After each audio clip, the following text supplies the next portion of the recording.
Welcome to Born on the Bayou Sports, a Houston sports show made for Houstonians by Houstonians. Join Tim Costello and Scott Barzilla every week as they break down the latest in Houston Astros, Rockets, and Texans news. Tim's a former minor league broadcaster, and Scott has written 2 books on the Baseball Hall of Fame. Yeah, if Javier could get it figured out, it would make things a lot easier because he was that guy everybody was counting on this year to be a Cy Young candidate, take that big step forward and help anchor this rotation with Fromber. Since he's come to Houston, you can look at the development of guys like Carlos Correa defensively, Jeremy Pena defensively. I mean, you can Alex Bregman's, certainly I think a better than average third baseman. And now you're putting teams in 3rd and 8, 3rd and 7, 3rd and 9. Now here comes Will Anderson. Pin back your ears, let's go. So if you're Bayou born and bred, or just like spending time in the H, sit down, relax, and stay Houston strong.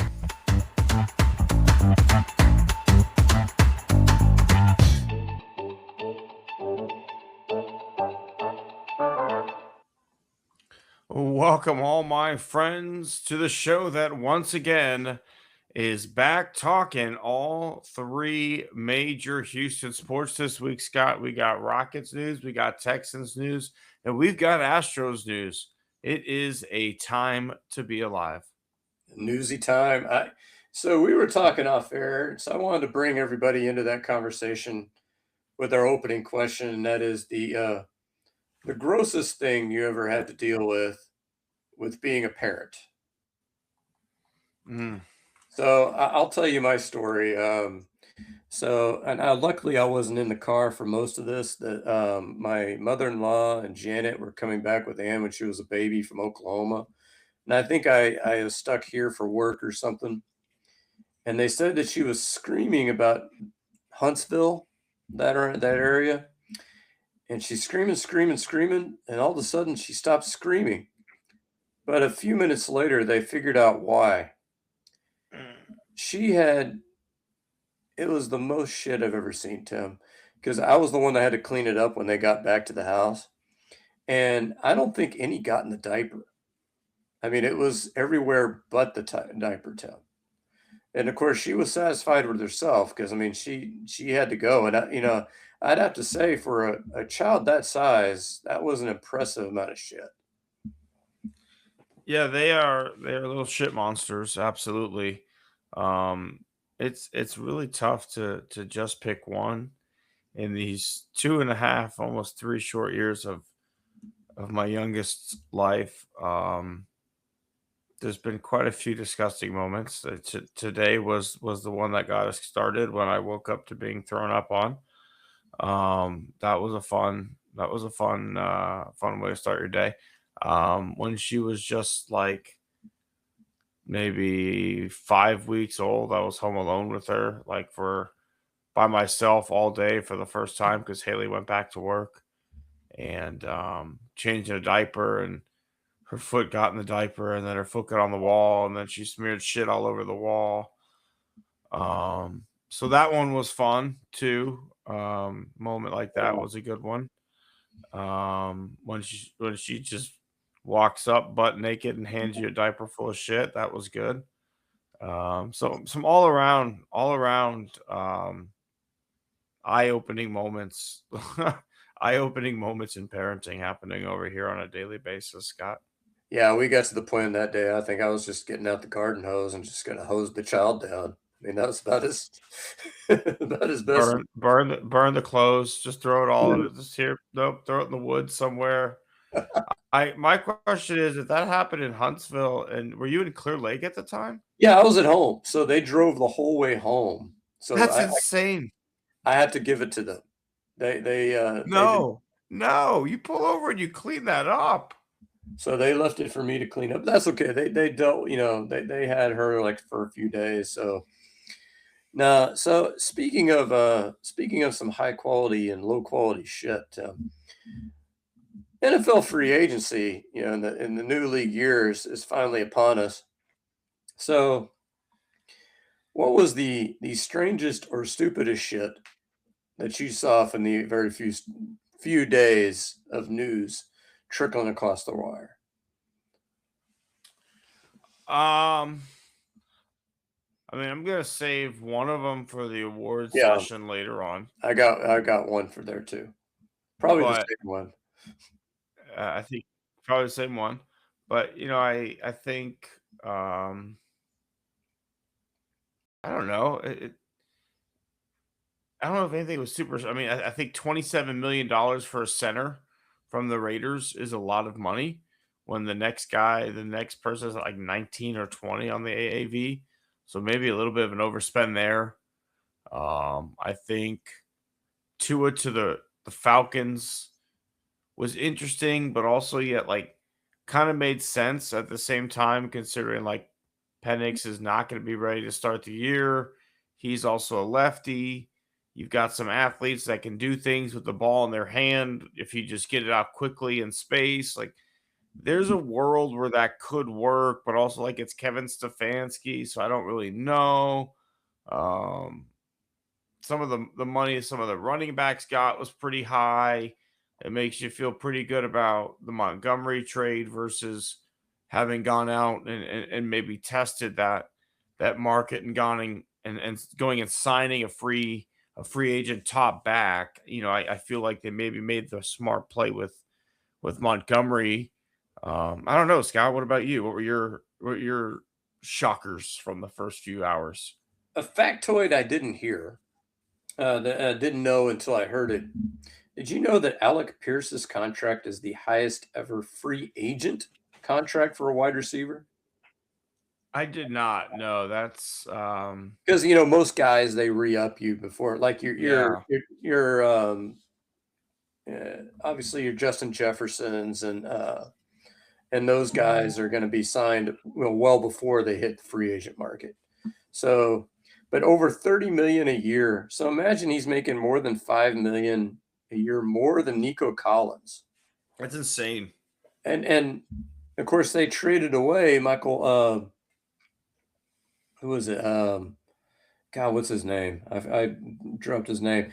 The wide receiver they had that caught 80 balls. Pittman. Pittman, that's right, Michael Pittman Jr. to the Pittsburgh Steelers, which he's not a number one wide receiver, but you He's a already nice too. yeah, but you already had a guy that's pretty like a 1A, you know, um, in Metcalf, so maybe that ends up working out. Now, did you see how much the Colts gave to Daniel Jones? I mean, he transitionary capped, right? They ended up signing him to a 2-year, $88 million deal. I mean, that's insane. That there it is. That's the shocker, right? Because they originally offered him 3 years, 100, and he rejected that, and they tagged him. I saw that. I didn't see 2 years at 88. That is disgusting. Like you cannot think that he is worth that much money. He gave you 8 good games. Well, and this is the old fashioned, like what I would have done with that deal is honestly, if you wanted to pay him 44 million, pay him 44 million in the second year because he's not going to be ready on opening day. I don't think there's any way he's going to come back by opening day. So you're going to pay him $44 million to play for what, 12, 13 weeks, maybe? And the way how Chris Bolliard, I'd almost rather give him the 44 in the first year. So if he doesn't come back okay, then at least you can get out of it. yeah, Chris Bolliard, I don't know how he has to deal. Of course, he probably set it up in such a way that there's a, wording in the contract where they can get out of it, I'm sure. But the sticker shock alone is just insane to me. I mean, I thought that the Chiefs getting Kenneth Walker was pretty pricey, but pretty interesting. I mean, you think like the Chiefs when was the last time they had 1,000-yard running back? Jamal Charles probably. I mean, that's a ways. Yeah. It's been a while. I don't think they've had one during the Mahomes era. No. Certainly. So, I mean, if you give Mahomes a credible running attack, and then you can find like one wide receiver in the draft if you're them, because you had a pretty high selection in the first round this year. They So I mean, do, they do, and they have Rasheed Rice, and they have Worthy, and Kelsey's back, and they've worked on the offensive line, and you get a good running back. Like I don't think they want to throw the ball as much. I think they're going to try and pound it. yeah, so they could end up getting love from Notre Dame and having two backs, and There's no way he falls to 9. so um, so that was an interesting trade. I thought, hey, well, let's talk your Houston Texans, Tim. Obviously, the biggest move of all the moves they made is we had a punter trade in the NFL, Tim. I don't know if you saw this. I did. We swapped 6 and 7, In 2028. and we get the punter, and then they went and signed the punter that they wanted. The guy actually was a decent punter, though. I mean, well, and he ends up, I think he's on like a rookie deal still. So like I don't know if you saw our punter went to Possum Holler. So I don't know what the fuck that means, Scott. he's in Nashville. Okay. Um, so yeah, he signed. I mean, he's going to get a lot of use out there. Yeah, he's going to get plenty of business. Of course, you got plenty of business in Houston as well. Tommy Townsend, yeah, it is now. But I think in all seriousness, the deal that I think is interesting, I don't know if it's good or bad, the Braden Smith contract for another tackle. So do you think, are they moving him inside, or what do you think is going on I there? do. I do. So if you look, actually, I did a little research. He played almost exclusively guard in college, and through like an emergency situation, played tackle for the Colts. Then kind of played pretty well there, and they said, "Yeah, fuck it, like let's just roll with this." And then he had an injury, and then unfortunately some PTSD issues after the injury, and was kind of unable to work his way back with the Colts. He kind of lost the spot. So I do think there's a pretty strong possibility that he is going to play guard, and then God forbid something happens to Brown, you have a guy who can move to tackle in that situation if you don't feel comfortable with Fisher. Well, can he play center? Because if he can, then you basically got your Titus Howard. I don't think we ever asked Tice to play center. But, I think that's why he's gone, Tim. I think they asked him to, and he said, "No, deuces, I'm out." No, I do think so. We tried to get one of the linemen from the Packers.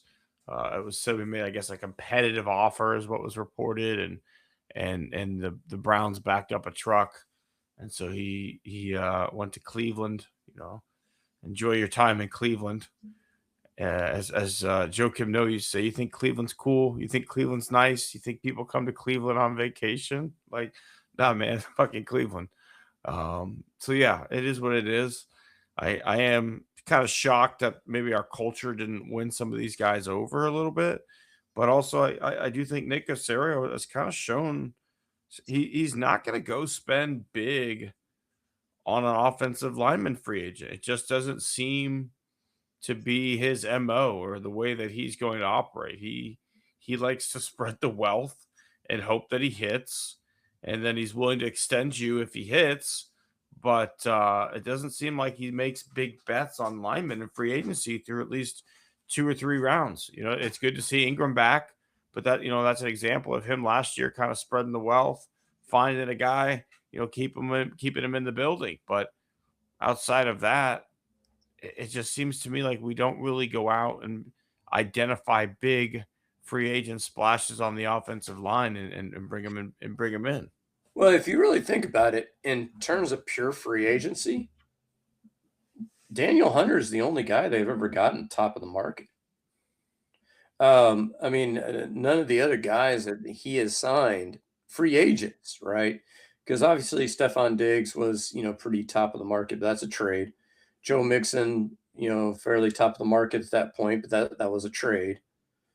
I mean, all the guys that he gets on defense, Blankenship, he fell off a cliff last year at safety. So I think they were using him wrong. I do think that's part of it because if you look at his numbers for the first 2 or 3 years, they were much much better. But you're not wrong on the reason he's not in Philly anymore. well, but I think the point is that you get a guy for probably a depressed amount. And, Ingram was kind of a similar deal. You get a guy for a depressed amount because he'd kind of fallen off a cliff, and you're hoping for a bounce back. And I think it's a reasonable bet, particularly, if he takes to D'Amico's defense. Obviously, you got EJ Speed back. You got Sheldon Rankins back. That's nice. You got a couple of new defensive linemen, to take the spots of you guys who are departing. I don't think Derek Barnett's not going to be back. Tim Settle signed elsewhere.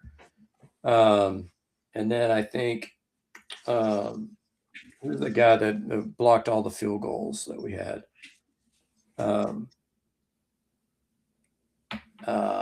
Started with an A. He's kind of came off the bench, but anyway, Autry? yeah, I don't think he's going to be back. Obviously, not for. He gone. So you got it. And I think you have enough depth to where if you had to play a game tomorrow, you can suit up a defensive line, probably 6 or 7 deep. You got basically your linebacking core back. You signed a new linebacker who probably, if he's just as good as Christian Harris, you've broken even. And if you're only as good as Christian Harris, I'm disappointed. So, I mean, I think defensively, you're pretty much where you needed to be before the draft. So you're really looking at filling one spot on the offensive line, maybe getting a defensive tackle who's a good, future building piece. Maybe you did sign a tight end today, but, signing, maybe drafting a tight end in the early rounds, that. I got the tight end for you. Who you got, Tim? He's a Cougar, Scott. He's a Cougar. 6'7". He's a beast, though. He is an absolute monster. Look up the Cougar UH's tight end from this year. But yeah, go ahead. Yeah, so I mean, I think that's pretty much it. I mean, I think you're on par with where you were last year, and probably maybe a little bit ahead with David Montgomery. So, would you agree? Do you think this team, as it sits today, is better than the team that we left the season with? I do, because I think. Okay, let's even look at what going into the season with. You trade out C.J. Gardner-Johnson for Reed Blankenship. I think you probably win the division. You don't start 0-3. Yeah. C.J. Gardner-Johnson blew several coverages. Yeah, you at least beat Jacksonville, which would have flipped the division on its own. Right. So, and then in the divisional round against New England, you've got Jalen Reed, a rookie out there who, quite frankly, didn't have his best game.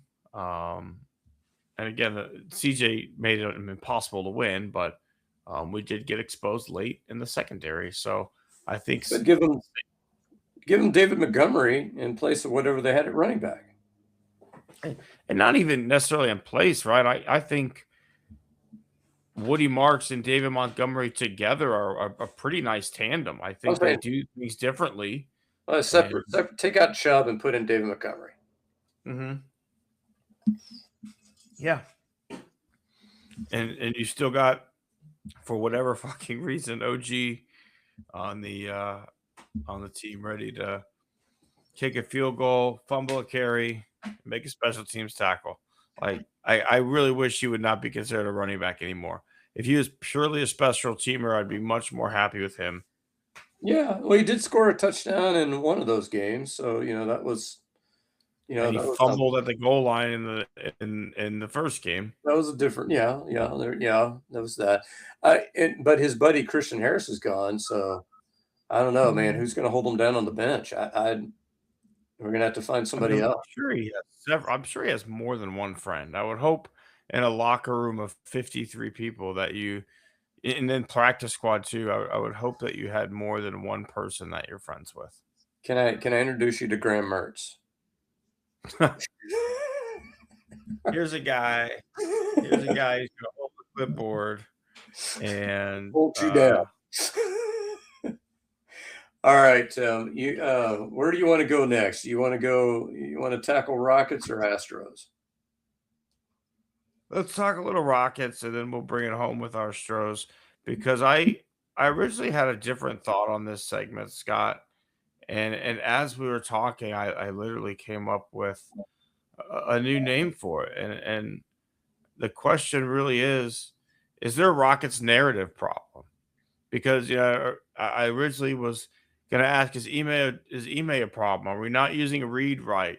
Are we, holding this team back from what we're capable of?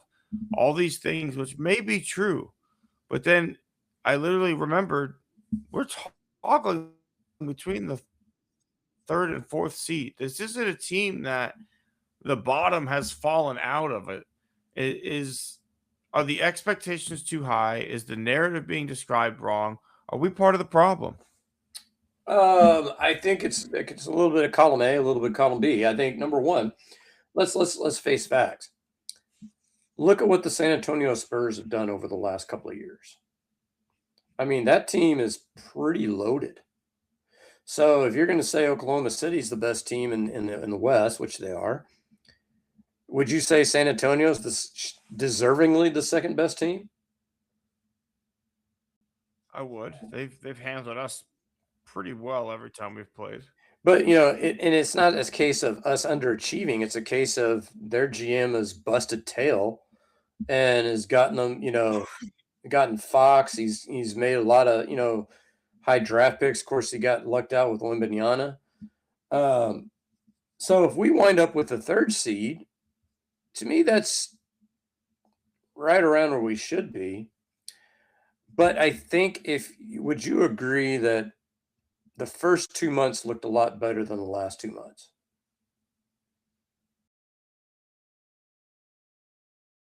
No, I definitely agree with that. I think the moment Steven Adams went down, this became a completely different basketball team. Has not looked the same since, and you didn't realize how many holes this offense had that was being covered up by the presence of Steven Adams on the offensive glass until now, right? Like we have problems creating good offense.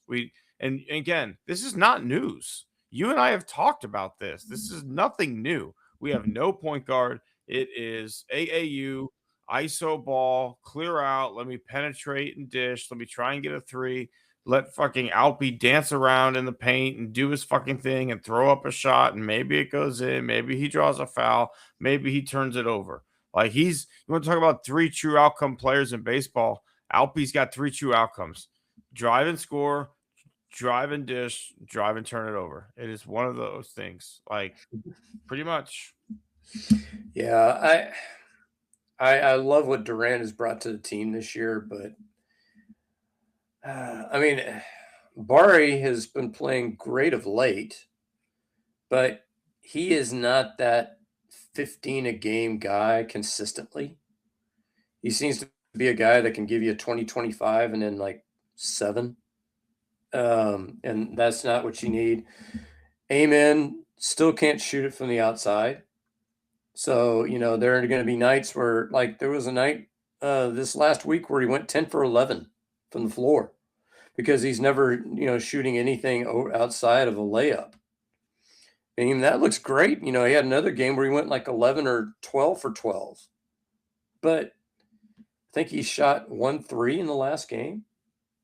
I mean, I just don't know. I mean, I think where I'm at is there are still problems with how of usage that I have. And I don't think Tari Eason's a starting basketball player. I just don't. And Ime is just determined to start him, determined to bring in Reed Shepherd off the bench. I mean, to the point where he had one game where he played 35 minutes off the bench. I don't understand, Tim. Part of me is wondering if he comes from that San Antonio philosophy. He worked under Pop. Is this how he views him in the Ginobili style, right? Like you can play starters minutes, but I need to pace out the touches maybe. a little bit and control things that way. But now's not the time for that when you look at, any metric possible with Reed on the floor versus when he's not. The offense opens up more. You mentioned something to me the other day. Reed's not shooting toe on the line threes. Reed's shooting 3 or 4 feet back behind the line. They have to respect that. That opens things up. That gives Alperen Sengun more one-on-one opportunities with wide open paint to work with.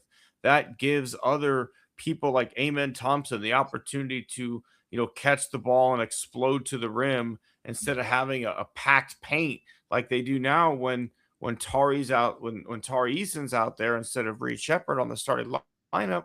There's just not enough shooting. Amen's not a very good shooter. Jabari Smith's not a guy that you think of as a great shooter. He's streaky, can get hot, but he's not a knockdown. Same for Alpi. Like Alpi can hit a three, but you're not freaking out when he takes a lot of them. And then you've got Durant. So at the end of the day, you've got like one good shooter in the starting five. Like they're going to pack that paint. There's no reason not to. And when you had Steven Adams, it wasn't that big a deal because he cleaned up a lot of those opportunities, and it was just okay to get a shot up because you had such great success on the offensive glass. But it's just bad now. Yeah, if you put it in baseball terms, I think where I'm at with Ime is that if he were a baseball manager, he would want Martin Maldonado at catcher. He'd want Cabrian Hayes at third. He'd want Mauricio Dubon at second. He'd want JT Snow at first base. He'd want Anderson Simmons at short. He is way too gung-ho defense. But to me, if you put a baseball team together of 8 Gold Glove Award winners, are you going to win? It depends on the Gold Glovers. Like if you get the Jeters and the Altuves, that you can sneak in there maybe. I'm But talking about like honest to God, like the best fielding player at this position. Are you going to win? probably not. Yeah, and that's where I think like Ime is. He's like so determined. Like I want my guys playing defense, and it's like, but we don't even play good defense. Yeah, but I think because the problem is that he kind of gets himself into a bind where it's like you have to get scoring from somewhere, and you need players that can play offense. And yes, I would think it would be better if Alpi were a better defender. Sure, life would be better, but he's not. I mean, I think Durant's a good defender. Amen's a good defender, but see, Amen's not a good offensive player in a half court set. So again, you're struggling with guys like I think Tari is a high energy guy. I love him in transition. I love him on the defensive end. But when you have a lineup full of these guys, who is going to create the offense? No, this is a problem that should have been figured out in October and November and December, right? Like we knew we weren't going to have a point guard. We knew we weren't bringing anybody in. We knew that the offense was going to have to run differently than you originally imagined. And still, here we are nearing fucking Easter. We're in Lent right now. And we still haven't figured out what this team's identity is offensively. I truly don't think we have an offensive identity. I think Ime would like to say we're a hard-nosed defensive team that likes to create turnovers and get out and run and score in transition. I think that's what he would like to say. But Scott, I think you and I would both agree since the All-Star break, the defense hasn't been very good. We gave up 145 points to the fucking Spurs the other night. Like, you can't tell me you're a tough, hard-nosed defensive team when you give up 140 fucking points. Well, I got 2 things for you, Tom. Number one, in the serious side, who is your best post defender healthy right now? Best post defender what? Who's healthy? I guess Capella. Why is he playing like 12 minutes? if you're really in for it for the defense, right? But I think I'm going to disagree with you. I'm going to push back on you here, Tim. You said Steven Adams was, I think, the biggest blow of injuries during the middle of the year, but I think clearly the correct answer there was Deshaun Tate. I think that's the biggest injury we suffered. Can we have a little truth time? Truth Yeah. time between me and you. Yeah. I didn't know he was hurt. That's on me, I guess. But when did Jason Tate get hurt? I hadn't missed those minutes. Well, because I don't think we were exactly missing them. But no, in all seriousness, I agree with you. I think that Steve Adams kind of held up things up. Not only in terms of offensive rebounding and defensive rebounding, but he's a hell of a post defender. He's not going to block shots, but try breaking it down low on that guy. I mean, he's like a brick wall. I mean, you're not gonna shack him, into the hoop. I mean, I don't know any guys who could muscle him into and do a Shaq like move against Steven Adams. No, that is a man right there. Yeah, you missed that defensively. I think when he was acquired, you and I kind of thought he was maybe a little bit more of a backup, and we really didn't maybe understand the move. But as he was deployed, it was like, wow, he made this team much better. The ability to allow Alpi to not have to be the main post defender and to kind of just focus on offense made us a better team. And the Twin Towers worked in a lot of different ways until they found ways to expose it in the Golden State series. But this season, they really did rely on him a lot defensively. He was the anchor. He was the quarterback out there. And they really do seem lost, right? You lost your quarterback on offense. And I think there's nothing wrong with Kevin Durant. He's a Hall of Fame player. I don't think he's ever going to win a championship where he's the best player or where he's the offensive leader of a team. No. I don't. He won his championships in Golden State where they had to respect Steph Curry and it allowed Durant to fit in on offense and do his thing. I don't think he could be given the control organizationally. I don't think he'd be given that James Harden treatment. We're like, yeah, we're so happy to have you. Here's the keys, whatever. Like when he came to Golden State, he had to commit to that system and he had to apply his skills to that system. And he had to fit in and be him within that system. He goes to Brooklyn. He's ready to do his thing. Never works out. Goes to Phoenix, ready to do his thing. Never works out. And here we are, right? Like there's no one. If I'm not saying Fred VanVleet is Stephen Curry, but there would at least be a point guard to run the system. There would at least be someone there. And without that, it just is. It doesn't flow, man. It doesn't look like good offense. We may grind out 100 points, but it's not efficient at all. No, I think what bugs me about this team lately is that, to me, you lose to teams like San Antonio. Okay, I get it. San Antonio is a damn good basketball team. You lose, we're playing Denver tonight. If we lose tonight's game, it's like, yeah, Denver's a good team. To me, how in the fuck are you losing to Golden State when they don't have Curry? Explain that. Or Porzingis. They had Draymond Green and a bunch of dudes, and you lose in overtime. Explain that to me like I'm a 5-year-old. How does that happen? And to me, it's games like that where it's like, you have to play basketball at a consistently high level. And I remember the title teams very vividly, Tim. They were sputtering down the stretch, but they were sputtering down the stretch because you knew they weren't healthy.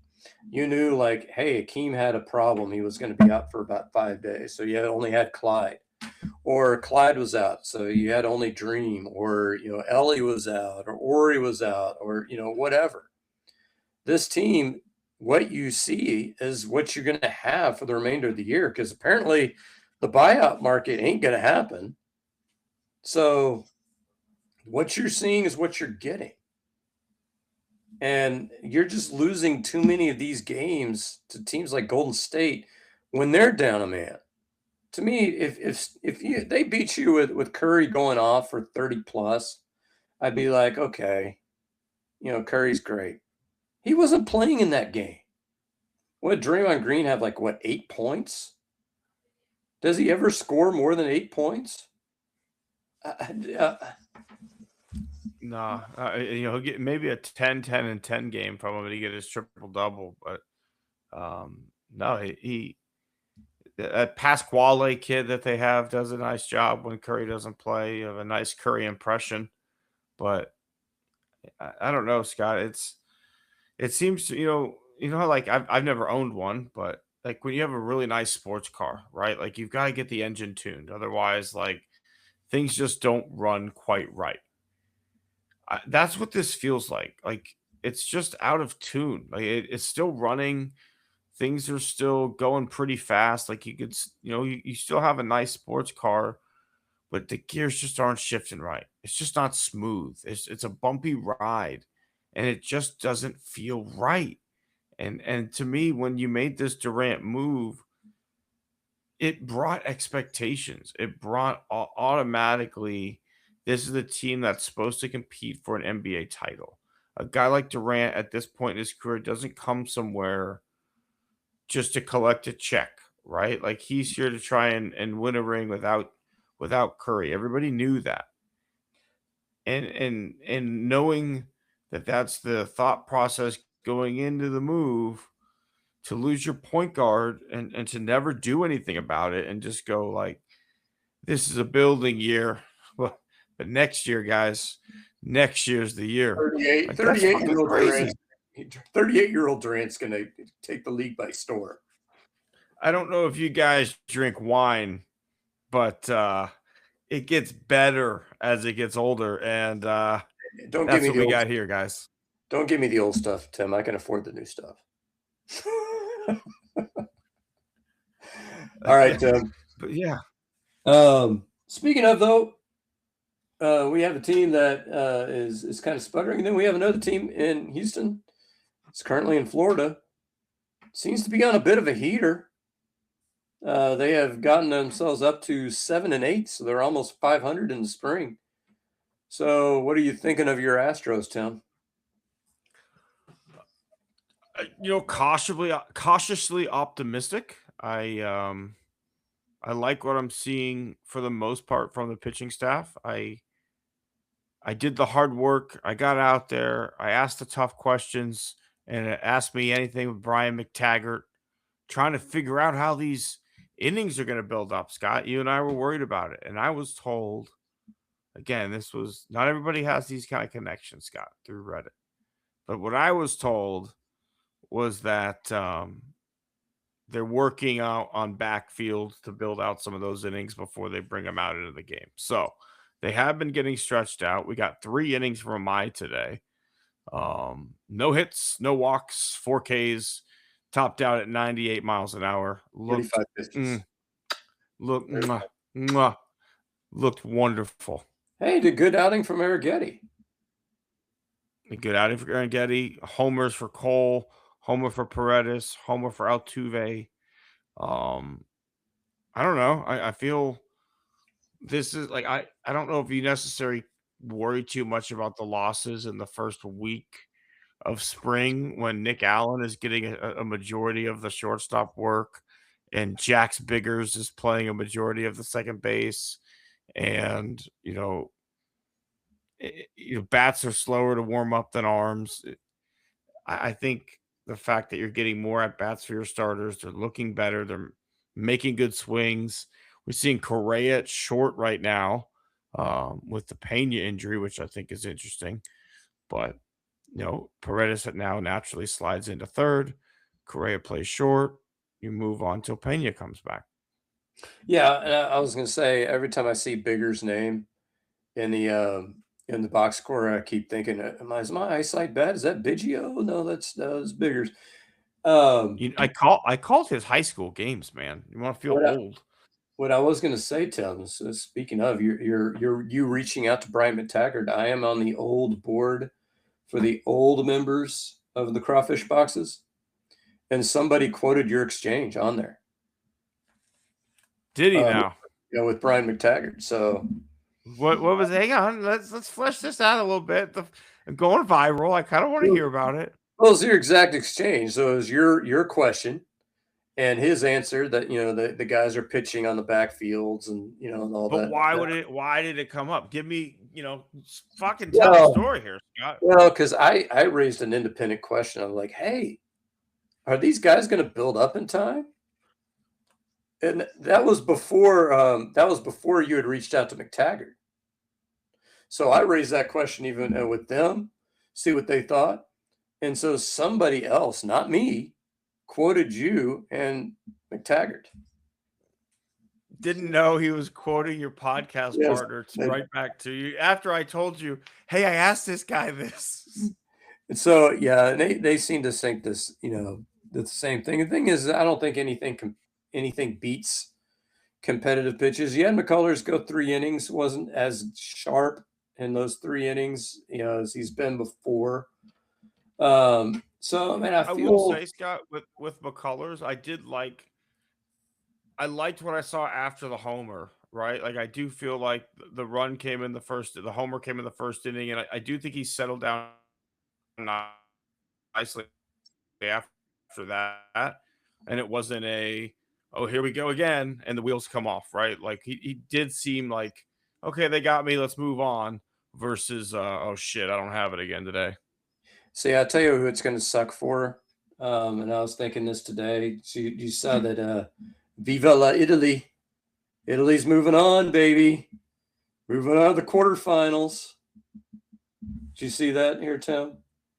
They went undefeated. Did they beat Mexico? They beat Mexico. So they went undefeated in pool play. So U.S. got the help they needed from Italy and not Mexico. Yeah, and so they what I was thinking though is that in all seriousness, I wonder if that's going to negatively impact Zenzo and his chances of making the open day roster, because you got guys here. Obviously, you got Cole, you got Loperfido, and you got Matthews, I think, who are all doing positive things with the opportunities that they have. So is DeCenzo going to get shut out? I don't necessarily think there was a place for Zach DeZenzo on this roster unless he just went apeshit crazy in spring training, because they have said over and over and over again that they wanted a left-handed bat. And this is like you've already got Cam Smith's a righty, Jake Myers, you've got and then DeZenzo as well, right? So then you make the move for Loperfido, who's a left-handed bat. You've got Cole, who's a left-handed bat, and then you've got Jordan, who's a left-handed bat. I just don't know where unless again he just came up and hit 600 in the spring and just went balls to the wall crazy and beat out Cole or beat out Cam Smith. Maybe then there's a chance for that there, but I don't know. I feel like Loperfido is pretty much a lock to make this team, unless they make another move for a left-handed bat, because I think they've said over and over again that's what they wanted. And he gives you so much positional flexibility between first base, all the outfield positions, and being a left-hander over what DeZenzo is, which is either corner outfield or corner infield spot when you've got a glut of infielders. I don't know. I just don't see the at-bats being there for him at the major league level. So if we assume, let's say you've got 4 outfielders, right? So let's say you pick Loperfido, right? As your 4th outfielder, more or less. You've got Nick Allen as your extra defensive replacement infielder. And we're just going to say, for sake of example, Christian Vasquez is your backup catcher. Would you rather have Matthews, assuming he can play infield and outfield, or would you rather have Cole as your last guy?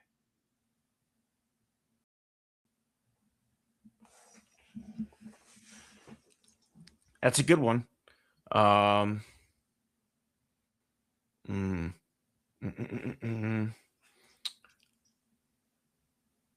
I think it really just depends on the situation because I don't want to take Cole to not play, right? Like if I'm bringing up Zach Cole, it's because I want him to play a fair amount and see what he's got at this major league level. If he's going to be here as my fifth outfielder and he's going to sit the bench, I really don't want that. I'm more willing to let Bryce Matthews be that guy than I am to let Zach Cole be that guy. So, and it also depends on if you feel comfortable with him playing in the outfield, because I think the advantage that I think Matthews gives you is that if you want to give Correa, if he's starting at shortstop and you sit there and said, geez, Correa's looking a little ragged, let's move him back to third. I don't want Nick Allen getting shortstop starts. I would rather see, Matthews getting a start at short. Because at least, to me, what I love about Matthews and Cole is that these are guys that can do things athletically. So even if they're not like balls to the wall offense, they can steal bases. They can make some athletic plays in the field. I like the athleticism playing up. I do agree with you there, and especially they've talked about it on the few broadcasts that are available in the spring. But this is a Astros team that said they're going to be more aggressive on the base pass. They're going to press the issue a little bit more and try and force some things this year. So yeah, the younger athletic guys do seem to play to me. And between me and you, Scott, like I'm okay in a world where Nick Allen does not make this baseball team and you keep Matthews and Cole. Because to me, a Matthews and an Allen are almost, it's like when you had Urias two, and when you had, yeah. I mean, you don't need two guys. You don't need Aldemus Diaz and Mauricio Dubon. You don't need two utility guys. And if one of them has an actual ability to make contact with the baseball in Bryce Matthews, or at worst, Scott, can he hit 200, which is what Nick Allen is? At worst, can Bryce Matthews be Nick Allen? I have to think so. He can play all those positions. He's going to have more homers. I mean, he's going to have more power. I mean, Nick Allen, I think, will hit 230. He'll also slug 230. So I mean, right, it's that's your issue. So then my point to that is that's the guy that goes to AAA as an insurance, and to me, that's the problem. I just don't think there's a need for him. Maybe that's the better way to put it. We don't need him. We have better younger options who are again better. Well, Bryce Matthews is a better baseball player than Nick Allen is. Period. Now the other debate is do you think is Matthews better served playing 2 days a week at the big league level or playing 6 days a week in Sugarland? That's a fair question, but I think we know what Matthews can do in the minor leagues. We don't know what he can do here. We saw him in a short season period. He looked amazing at his best, and he looked lost at other times. So I do think he needs a little extended run, and I wouldn't be opposed to him getting a lot of those extra shortstop starts with Pena out if you feel like you don't want to use Correa that way. I wouldn't be opposed to that because I do think we need to know what we have there just in case Pena does decide to test the market. Because I don't think you want Correa moving back to shortstop long term. I really don't. No. I think that's an injury-plagued future. I think the goal to keep him healthy is to keep him at third. So if you seriously think that this kid Bryce Matthews can stick at the major league level at shortstop, we need to see him get 60, 70 starts either at short or second this year to see what the bat looks like. I need to see, can he fucking hang? Yeah, that's true. To me, I've never been as excited in the last few years. I mean, I think since probably Tucker came up, seeing guys like him and Cole. I mean, to me, those are guys that are intriguing. I don't know that they're going to make it. because there's a lot of swing and miss there. But to me, those are guys that have athleticism coming out of their pores. No, I'm very excited for the young core right now. I'm still very high on Cam Smith. I still think you've got a strong future there, and I do think that if done correctly, you can revamp this thing, Scott, and know that you've got a veteran in Correa who's going to be here for a little bit. Altuve's a veteran who can help guide some young guys. You've got a bat in Jordan. You know, if Cam Smith can be a Springer type guy, which, you know, let's not overplay what George Springer was. He was a 275, 280 hitter with swing and miss and pop and great athleticism and a great clubhouse guy. I don't think that's unreasonable for Cam Smith. He's still really, really young and he's got time to get there. You know, when you look at Cole, I don't think he can be Kyle Tucker, but can he be a guy who hits 20, 25 homers, plays a good defense, and steals 20, 25 bags? I don't think that's unreasonable. I don't think it'll happen this year, but I think you've got to play and you've on this young core that we have coming up right now. And I think Bryce Matthews is, as you've said, uber talented, uber athletic, and a really nice now working with Scott Boras. Yeah, I was going to say Zach Cole. I think the comps picture Texas Rangers version of Joey Gallo. That's what his minor league numbers look like. Really impressive power. He's got more speed than Gallo had. Gallo was a pretty good fielder, but you know he's got the ability to swipe 20 bags where Gallo never got there. But when he was a Ranger, he was hitting 220 with 40 bombs. I think that can be Cole. I'll put it this way. If his contact rates stay the same that they've been in the minors, he's not going to hit for high average. I mean, he's making contact maybe 60, 65% of the time. I mean, that's a 200K guy. I just don't see a guy hitting any better than 250 with that kind of profile.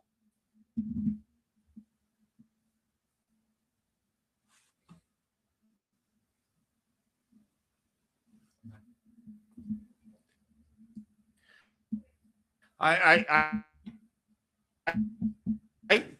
never something you want to hear the old Chris Carter in the middle of your lineup, but I do game changing pop. You would hope maybe some different coaching. You could get to a 250 hitter with that kind of home run power. Now we're talking, especially if you can work, I don't know, 100 walks a year in there. On top of that, now we're really cooking with a guy who can maybe have a close to 400 on base percentage with that power. Okay, now we can deal. But again, the speed, the athleticism, the raw power, it's exciting to see. All right. Oh, is it awards time, Tim? It is, Scott. Let's start with who are you wanting to give a good pow right in the kisser to this week? I'm going with Ime Udoka. To me, I think the situation with Reed Shepherd has just gone on too long. He needs to be in the starting lineup. I think we saw that. You know, he saw him in the starting lineup when you had some injuries. Things were really running smooth, and you take him out, and then we go back to, you know, the struggles again. I mean, could you imagine if we could have traded Tari Eason now for Kobe White? Yeah. I mean, that would have looked good. I like Tari. I mean, we are a better basketball team with him than we are without him. But he's not a starting NBA player because he really doesn't have a position in my head. He's not a prototypical two guard. He's undersized if you want to put him in the post. I mean, I guess you could put him as a three, but even there, he's a little bit undersized. What is he, 6'6"? I think so. I mean, that's a little undersized for what you want, especially when you got a guy like Jabari Smith and Kevin Durant who are interchangeable at that spot. I mean, that's you got Amon Thompson who's got what 6'8", I think, and then you got Tari Eason there playing at another guard spot. I don't see it. Reed Shepherd is not a good point guard as we sit right now, but maybe, we've doubted him all year long, Tim. And every time we've doubted him, he's turned up and he's shown us more than what we thought. So I think it's time to put him in the lineup, let him get his 32 to 34 minutes a night consistently, and just let him cook and see what happens. Because what's the worst that can happen? You get bounced in the first round? Well, you may get bounced in the first round anyway. But the best that can happen is you discover something and you discover maybe that third scorer that's been elusive all season. Because really, when you look at it, that's been the problem is you have Durant, you've got Alpi. Who's your number 3 scorer? Some nights it's Amen. Some nights it's Bari. Some nights it's none of those guys. Some nights it has been Reed Shepherd. I think he's been a more consistent scorer than either of those two guys. And I think this team needs consistent offense right now. I agree with you. And while I also agree that he is not a good point guard right now, I would also say he's the best option we have right now at point guard, right? You painted yourself into this situation as a franchise.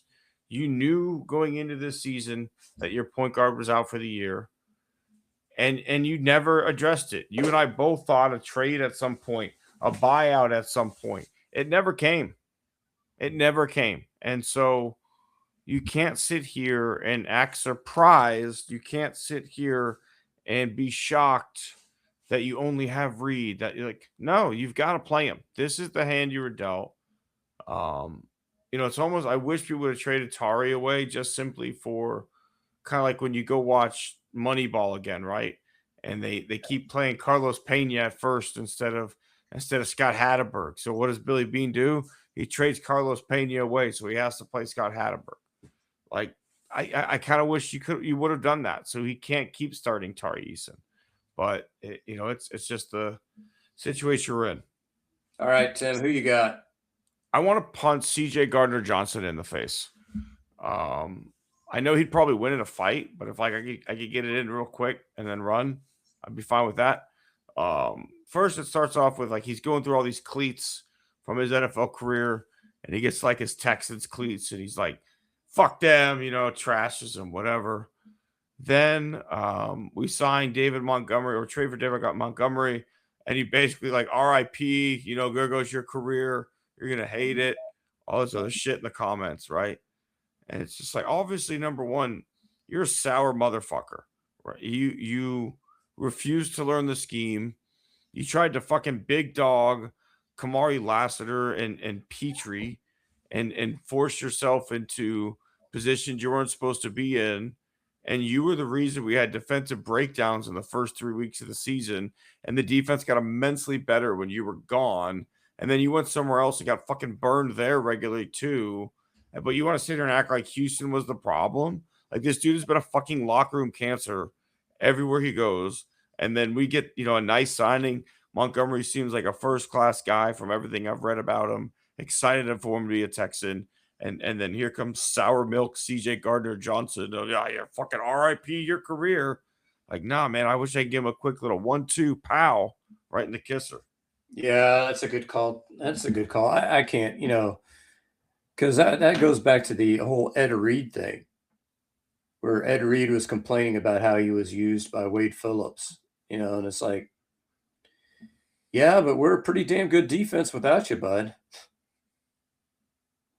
Yeah, you're looking at a guy who rushed to buy an Ed Reed jersey when we signed him too. Yeah, I was hoping, but sometimes hope, and I was hoping for C.J. Gardner Johnson. I saw him as a ball hawk, and I was like, yeah, I'm on board with this, but sometimes these things don't work out. But man, gotta be a little bit mature. But speaking of organizations that are not mature, Tim. This ass. I deliberately left this team out because their move was so egregious that I had to bring it up here, Tim. And that is your New York Football Jets. Your New York Jets, Tim. Don't you put that on me, Ricky Bobby. If you're not first, you're last. So they have a hole of quarterback. Of course they do, because they're the Jets. Who was their last truly good quarterback? You gonna go Vinny Testaverde? I think Pennington was pretty good there. I mean, Sanchez he won, but he wasn't good. 2 back-to-back AFC Championship Yeah, games. butt fumble, but But hey, so they trade. Do they sign Kyler Murray to a minimum contract? No. Do they get Tua on a minimum contract? No. Do they wait for Kirk Cousins to get cut so they can sign him on a minimum contract? No. Do they go out and maybe take a shot at Malik Willis, for, I don't know if it's reasonable money like Miami did, but not stupid quarterback money? No. They traded for Geno Smith. I was searching for laughing emojis there, Tim, for a GIF of laughing, because my favorite one is the woman that spits out the coffee. I mean, that's. I like the Ray Liotta from. Yeah. You're a funny guy. You're a funny guy. I've also used the one of the mother from that '70s show. That's also kind of a favorite. Kitty Foreman. Yeah, But so not only do you get a guy that was terrible at quarterback last year for your football team, terrible the year before too. For your football team that obviously struggled on offense, you're paying them the full load. You're paying them the stupid money that the Raiders paid them. Because the Raiders, because they're another shit organization, which we can talk about that, conspiracy theory with Max Crosby. You know what I'm hearing on that, Tim?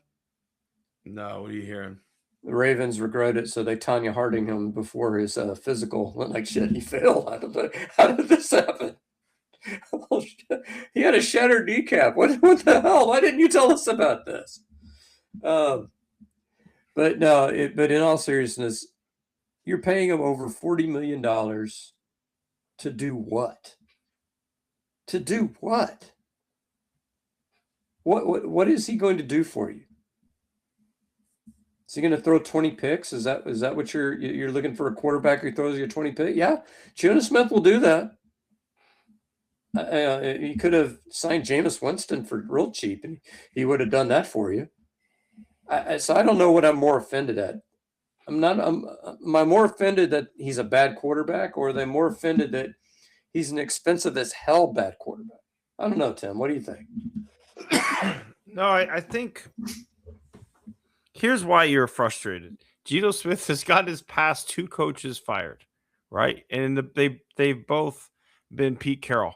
You got Pete Carroll fired from Seattle, and you got Pete Carroll fired from Las Vegas after just 1 year. Yeah. This is a guy who is clearly past his prime, and what sucks for him is the prime wasn't very long, right? Like, he did have to ride a fair amount of pine before he got his opportunity to be a guy. But hey, he had a Pro Bowl or 2, led some fun Seattle teams. He's not a starting quarterback anymore. And I think it was very, very apparent to everyone but the New York Jets front office that Geno Smith was not a guy that you can count on to lead your franchise anymore, unless the goal is tank commander. That's the only thing I can think of, right? You look at the quarterback class for next year, and it's supposed to be absolutely elite, right? The guy Moore, who did not come out from Oregon, should be coming out next year. There's tons of other top quarterback talent that didn't come out this year that's coming out next year. Maybe they want to make sure they're like, hey, Gino, you helped the Raiders. Now you're going to come help us. Let's go. Number 1 pick, baby. That's the only thing I can think of. Like, is he here to lead the tank? Possibly. But see, here's the thing that kills me, Tim. Well, two things. Number one, Dante Moore went back to school because he did not want to be a Jet, because he knew he was going to be the number 2 overall pick, and he did not want to go to the Jets. So how hilarious would it be if Dante Moore is somehow miraculously considered to be the number 1 quarterback in next year's class? The Jets have the number 1 overall pick, and he's got to come out. Do you think do they put him in a mask where it's like a fake smile?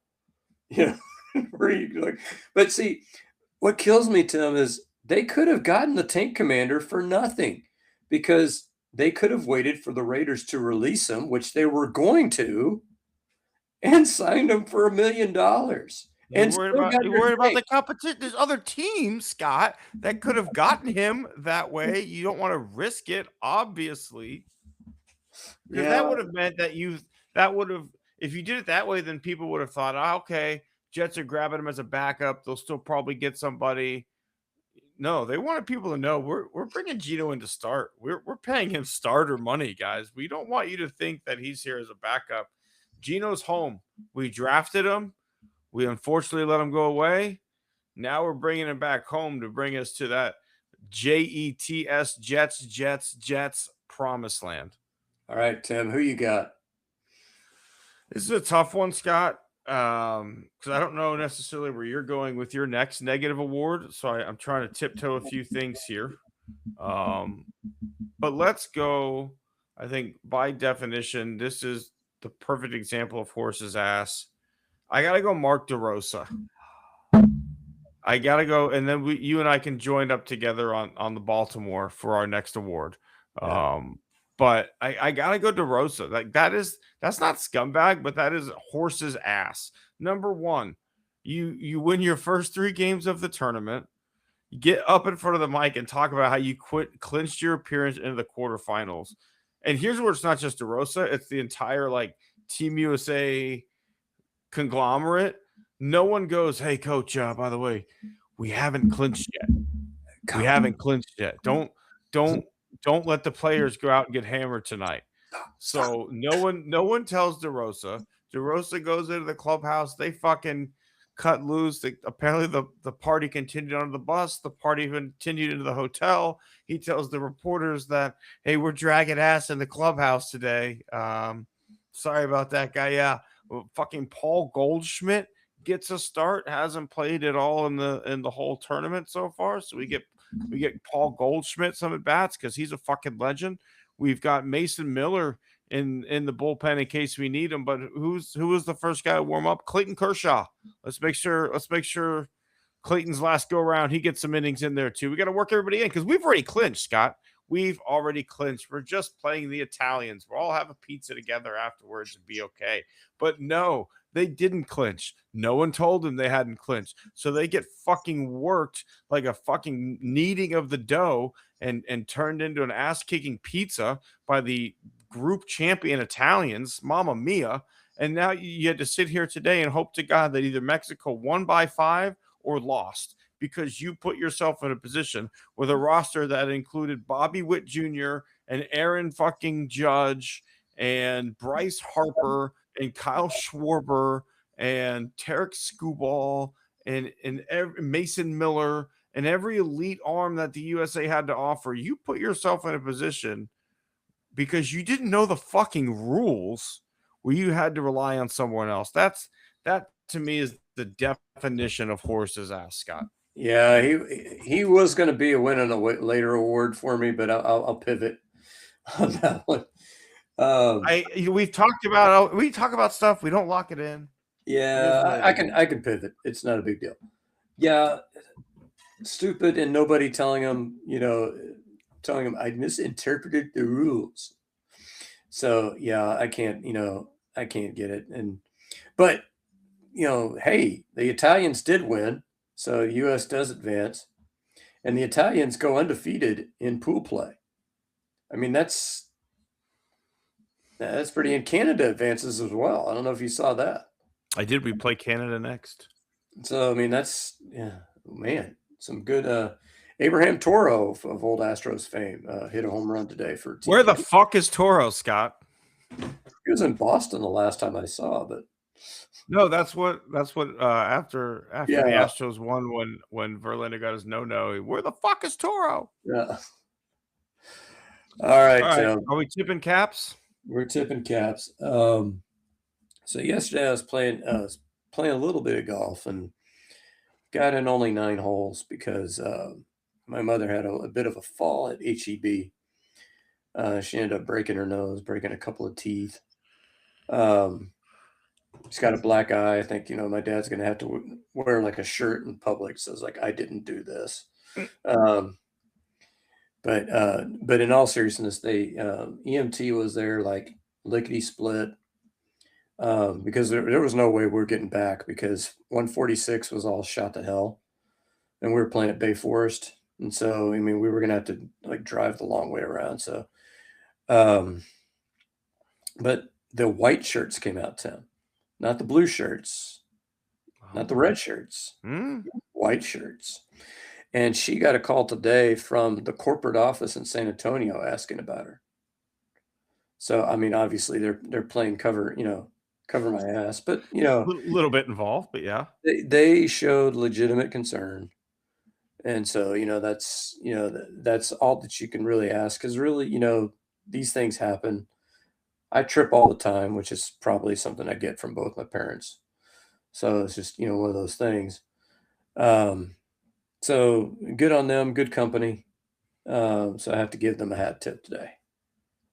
Yeah, I am always an HEB guy. It's anytime something bad happens, HEB is the first one there to save the day, Scott. So I'm glad that if something like that was to happen, it at least happened in like an HEB parking lot where you had people who came to the rescue. I'm gonna tip my cap to a pitcher in the World Baseball Classic from Czechoslovakia. Well, I'm sorry, the Czech Republic now. Andres Satoria. He walked off the mound basking in the glory of the Japanese Tokyo Bowl. This 29-year-old electrician who got some innings in the World Baseball Classic, went 4 2/3 scoreless, struck out Shohei Ohtani. And you want to know what his max velo was? By 85? 79 miles an hour, Scott. Yeah. Well, I feel like we're watching Major League 3. He hasn't seen a pitcher that slow since high school. Doc. Hey, I think your radar gun's broken. Nah, it doesn't pick up under 55. I love it. It's like, do you want me to throw it slow? Do you do anything else? He goes, you want me to give him some of the off-speed stuff? He goes, do you have anything else? No. All right, let's stick with the off-speed stuff. That's my guilty pleasure movie. But no, I think this guy deserves a hat tip, and this is why I love the World Baseball Classic.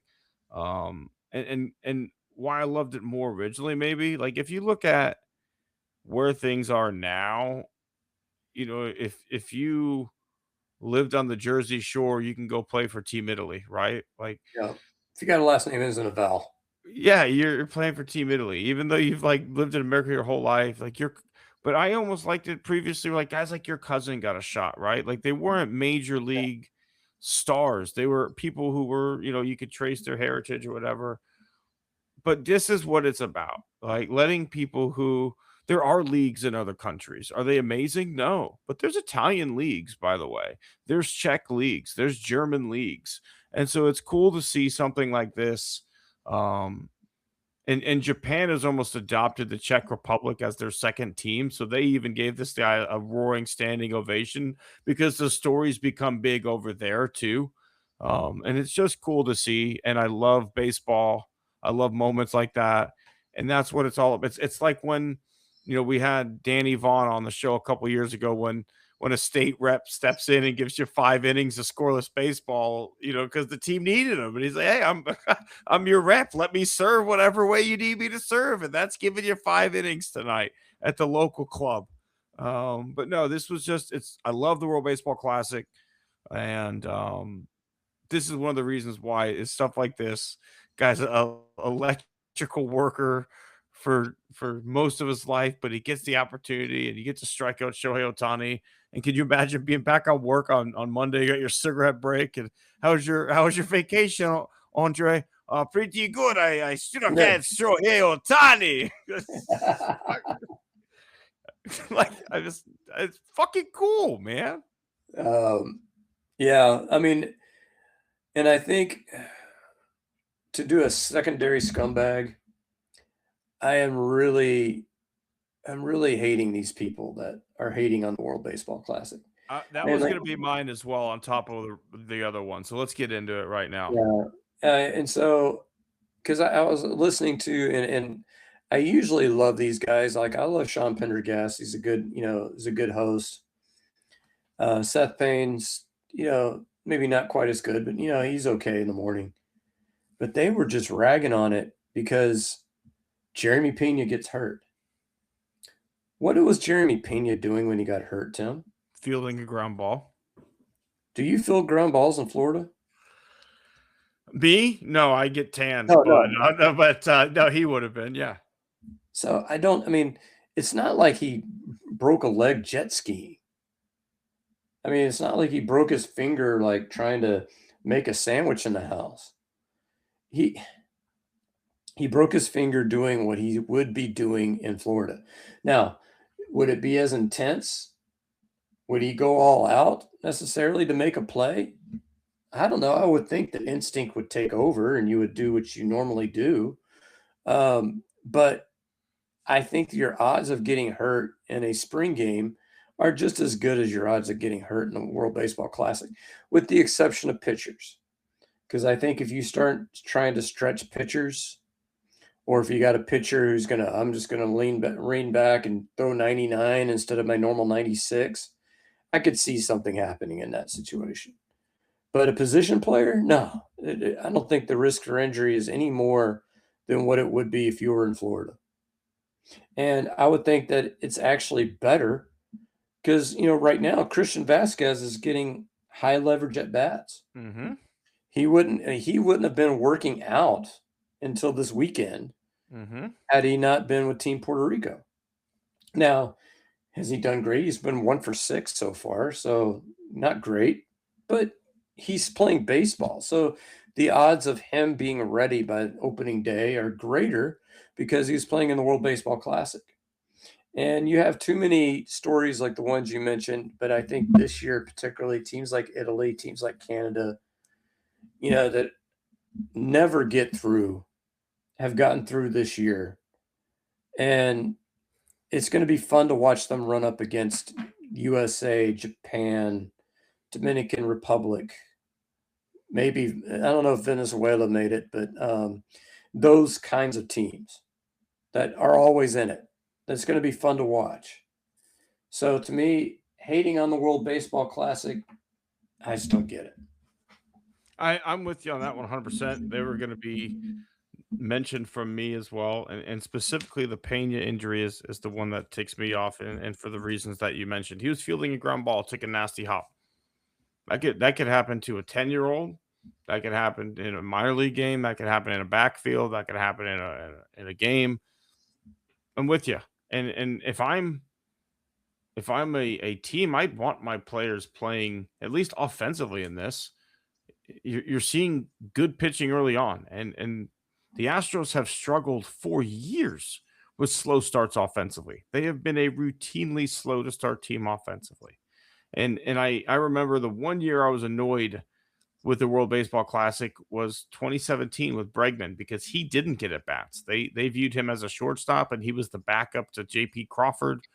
I'm sorry, I'm Brandon Crawford, not J.P. Crawford, but they didn't play him. And then he comes in and he's got a slow start because he never got any at bats, and that one frustrated me. But if I'm Bobby Witt Jr., or I'm Judge, if I'm Harper, if I'm those guys, if I'm the Phillies, I'm the Yankees, I'm the Royals, my guys getting looks at the best pitchers early on in high leverage, the eyes getting trained earlier. To me, that's a good thing. Why do I want them to face number 92 Johnny Jackson, who's going to end up in high A this year, who's trying to make a name for himself by striking? Like, that's not what I need. There's nothing good that can come from that, and it's why so many of these guys don't even get into games until now. right? It's why Nick Allen's had so many at bats. It's why Jack Biggers had so many at bats. They don't need to face those guys. And so I think the insurance part of it's pretty frustrating too. That's preventing guys from playing. It is what it is. But I agree with you, Scott. The hate for the World Baseball Classic is really, really dumb. All right. So we going to our official joint scumbag here. We're in agreement here. Let's roll it away. Who is our joint scumbag, Scott? You already mentioned them. They're the Baltimore Ravens. And I mentioned I kind of teased it earlier. So we saw a big trade in the NFL, Tim. Everybody was aghast. Max Crosby for 2 first-round picks. Then what happened, Tim? First time the Ravens ever traded first-round picks for a player in the history of their franchise. And then they, I guess, saw something they didn't like in the medical report, but they backed out of the trade. And in doing so, kind of have hurt the value of Max Crosby, allowed other teams to spend money thinking they missed out on him. They fucked the Raiders, Scott. Yeah, and I think that he'll end up, being a Cowboy because the Cowboys were the other team that were in it, and I think they had gone up to a 1 and a 2, I think. But if you're the Cowboys, you're not going to give them a 1 and a 2 at this point. And it was your doctor that the Ravens asked to do a evaluation for them, and that was what caught something. So now, knowing it was your doctor that the Ravens used, you're not giving a 1 and a 2. Yeah, I would think maybe A1. And maybe Two twos. Maybe 2 2s or maybe A1. One of those two, right? Because the Cowboys have multiple firsts, so they could do that. I think, but the Raiders then made moves, right? Like, okay, yeah, we have this pick and this pick. We'll sign these guys, knowing we have the draft to address this and this. Well, now they signed guys, and they don't necessarily have the draft capital they thought they were. It's a mess, and you can say the Ravens didn't break any rules, sure. But like you and I both play golf, it's a gentleman's game, right? Like when you have a handshake agreement, you're only as good as your word. And you're trading for a guy you knew was coming off of a surgery. So I don't think it's really fair to say like, oh, we saw something in the medical. Like, no, everybody knew he was hurt. Yeah, and I think what killed I was joking, halfway joking, but that maybe somebody Tanya hearted him, on the way to the medical. Shit, he shattered a kneecap. Y'all didn't tell us about this. I truly think they make the trade. Then they're like, hey, let's see if we can get Hendrickson. They realize they can get Hendrickson, and then they're like, yeah, get us out of the trade. If they don't get Hendrickson, then they probably go through with that trade. But the fact that they got him to me, it was a backup plan the whole time. I don't think they ever thought this was option one. I think if they could have signed Hendrickson from the beginning and knew they were going to get him, they never would have even engaged in this trade. But they knew that the league year doesn't start until 4:00 today is what it was. So they had until 4:00 today to back out of this trade with no consequence. The tampering periods, like it just lined up too perfectly for them to maneuver this situation the way that they did. And you can't call me. It wasn't like, hey, I applied to fucking University of Phoenix and Harvard, knowing that I could get, I could always go to the University of Phoenix if I want to, but I'm really waiting to see if I hear back from Harvard. Well, and can we shed a tear? Say a few kind words for Joe Burrow, who gets to play Myles Garrett, Hendrickson, and T.J. Watt 6 times a year. Is he going to come out of this year alive? They got all those great wide receivers, Scott. Yeah, do any of them block? That's a problem for another day. I don't think they signed any linemen either. Yeah, no. All right, do we have a special comment, or are we going to just let it go? I don't know where we want to go with that one, Scott. It's another day. That's another day. We'll get to that. We don't have to have one every time, but I think I think we could just wrap it up here this week and call it a show. Yep. World blowing up. That's all we need. That's all you need to know. Scott and I don't love it, but we'll see you. We'll see everybody next week. We appreciate those who stuck around for Born on the Bayou Sports. We'll be back, same bat time, same bat channel.